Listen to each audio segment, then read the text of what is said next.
नमस्कार शेतकरी मित्रांनो, स्वागत आहे तुमचं आपल्या कृषी कन्या यूट्यूब चॅनलवर। बघा शेतकरी मित्रांनो, आजचे अद्रक बाजारभाव या व्हिडिओच्या माध्यमातून आपण बघणार आहोत। तत्पूर्वी आपण चॅनलवर नवीन असाल तर चॅनलला सबस्क्राईब करा, व्हिडिओला लाईक करा आणि शेअर करा, त्यामुळे तुम्हाला नवीन व्हिडिओचे अपडेट लगेच बघायला मिळतील। चला तर व्हिडिओला सुरुवात करूया।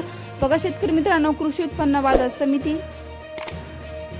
छत्रपती संभाजीनगर आवकाली 27 क्विंटल, किमान दर 1500 रुपये, कमाल दर 3500 रुपये, सर्वसाधारण दर 2500 रुपये। पुढील बाजार समिती सातारा आवकाली 11 क्विंटल, किमान दर 1000 रुपये, कमाल दर 4500 रुपये, सर्वसाधारण दर 2700 रुपये। पुढील बाजार समिती पुणे आवकाली 735 क्विंटल, कमाल दर 3800 रुपये, किमान दर 1200 रुपये, सर्वसाधारण दर 2500 रुपये जात आहे लोकल अद्रक। पुढील बाजार समिती पुणे मोशी आवकाली आहे 82 क्विंटल, किमान दर 3000 रुपये, कमाल दर 4000 रुपये, सर्वसाधारण दर 3500 रुपये जात आहे लोकल अद्रक।